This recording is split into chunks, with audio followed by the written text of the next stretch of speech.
but that's kind of like a little story out there. Drew Brees obviously getting long in the tooth. He's not going to be a quarterback in the NFL too much longer. And for whatever reason, man, Sean Payton likes Johnny Manziel, which leads back to the conversation about Colin Kaepernick. We should do a Colin Kaepernick countdown. So-and-so days since Colin Kaepernick has been gainfully employed by an NFL team. Colin Kaepernick is still without a job right now in the NFL. He is still without a job right now in the NFL. Speaking of which, Mark Sanchez, one last story before we jump back into the chat. Mark Sanchez agrees to a one-year deal with the Chicago Bears.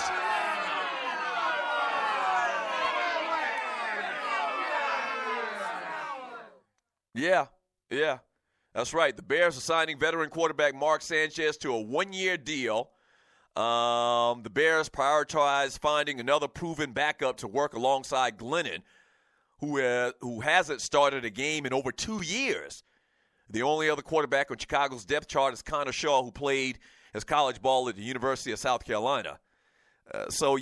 Mark Sanchez got a job. Mike Glennon got a job making like $9 million a year, and he hadn't played in 2 years. Colin Kaepernick last year threw, I think the number was 16 touchdowns and 4 interceptions, and led the San Francisco 49ers some years in the past to 2 NFC championships, to 1 Super Bowl. They damn near should have won the Super Bowl, and he can't find a job. You know? He can't find a job. That's that bullshit I'm talking about. That's that bullshit, man. 404-382-0338. You can also email me at doug@thedougstewartshow.com. Let me read some of these messages in the chat room before we get out of here. From Sin, first-time BPA nominee. I like the rusty red jerseys they wear, the gold numbers. I do, too. From T-Dub, my Cowboys rush uniform looks wreck-ballish. From WOD504, don't talk about Johnny Football and the Saints. Yeah, y'all might have Johnny Football become your next quarterback in the future. So says rumors. From White Ball, Texas Tie, he says, I think they should be a little more artsy like you see some of those custom jerseys on Facebook. Yeah, have y'all seen those custom helmets on Facebook? And I don't know who designed those, but for the large part, the logos are big, and they kind of drawn or illustrated with a lot more swagger. Like, I think that would be cool. They pretty much use the same helmets on the Rush Color Nights in the NFL, but, you know, just brighter. From that ninja message, stand up for what's right, get white ball, bust a woman's eardrum, possibly get a job, colonizers' tricks. Yeah, that's what it seems like. From LD, thanks, AZ from the D. Really 9-0 or really 9-0? You put him in that category, really? From Rail by my tie, Scott, Color Rush was terrible. It's not was. They're going to continue to do that this year. They're going to continue to do that. There's no was about it. From Wody 504, they had a couple of them that look good, Rail. Yeah, I like a couple of the uniforms, the Color Rush uniforms. Some of them look they just too much. And they're kind of clownish or whatever. From Rail, by my tie, Scott, Clarence Thomas is hopping. Bob from the movie Life.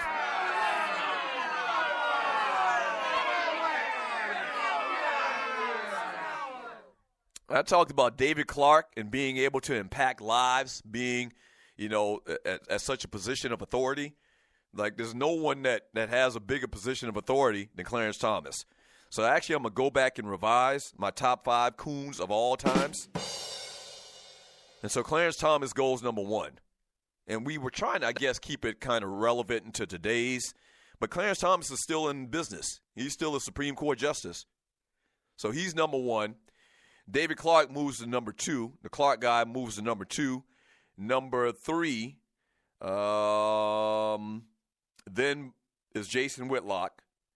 Number 4 is Ben Carson. And number 5 is Stacey Dash. That's the ultimate list of top 5 coons of all times.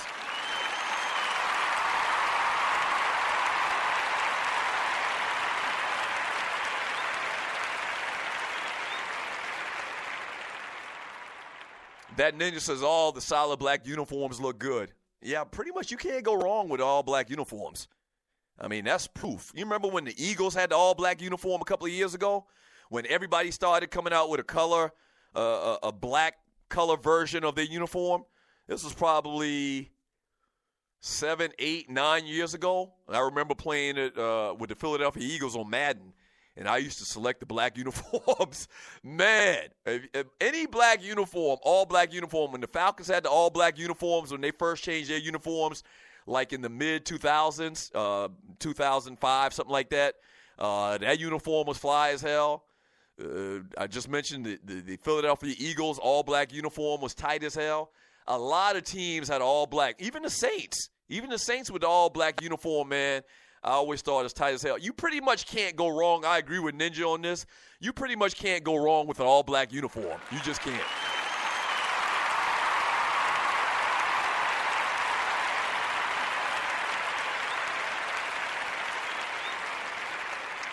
Like, I remember when Marshall Faulk was at San Diego State, and I thought they had a cold uniform.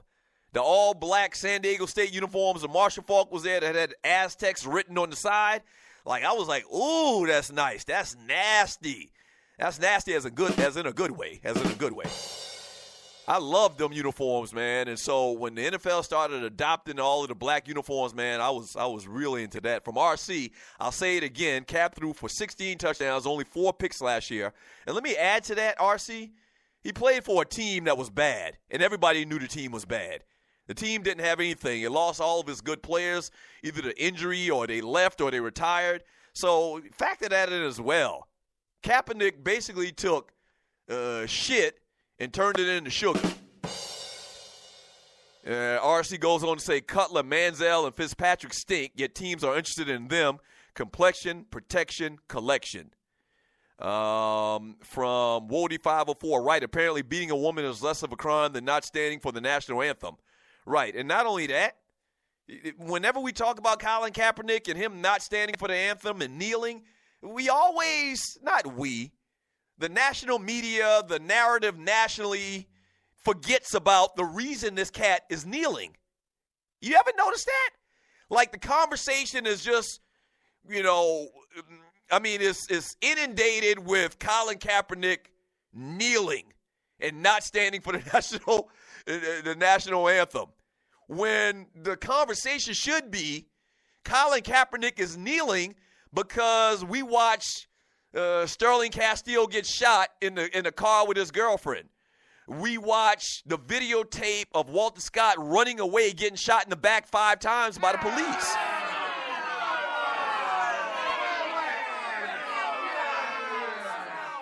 We watch Eric Garner, 1 second selling loose cigarettes on the side of the street, get choked out. Okay? We watch all of that. That's what the conversation should be about. But conveniently, all of these people, all these different news entities, all these different media sources, anybody that you hear talk about it, Mark Schlereth, anybody you see on the Puppet Factory, any of these national guys, they continue to talk about how these teams and these owners aren't going to sign him because he's a bad guy and America doesn't like him. Talk about the real conversation. The real conversation is the bullshit that's been happening in this country over the last couple of years where they systematically, seemingly, have been killing niggas in the street.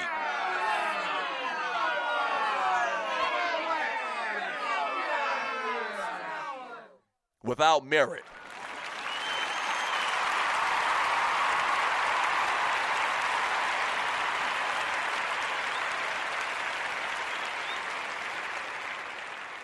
Talk about that. And it's ridiculous, man. And when was it? Yesterday morning on Mike and Mike, they had Roger Goodell in, and he straight sidestepped that question. They asked him about, his thoughts on Colin Kaepernick not having a job and where it involves the owners. And do you think that, because of his stance is the reason he doesn't have a job? And Goodell, obviously he works for the owners. You got to remember that. Goodell works for the owners. He sidestepped the question like a punk. Just sidestepped the question, But what do you expect, man? I mean, this shit ain't new. This shit is not new, man. Oh, boy. You know what, man? Let's get out of here on that note, man. Let's get out of here. What Tupac was around, he wanted to raise a nation of thugs. But I think it's only right for me to raise a nation of bruhs.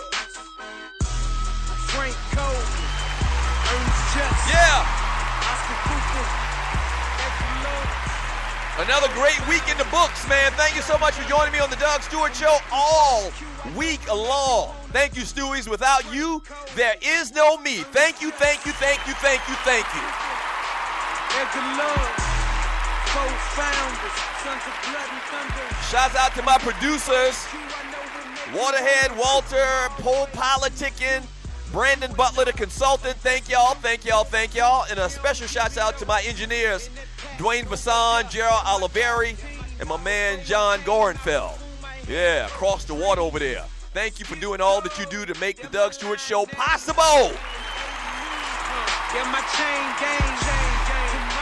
Yeah. Hey, man. Gonna be a great weekend of relaxation for you, boy. I'm on the way to go get them 25 lemon pepper wings.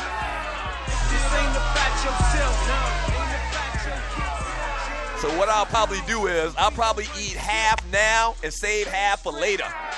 But make no mistake, God, I put you first. Just like the candy. So I'll probably eat half for lunch and the other half tonight.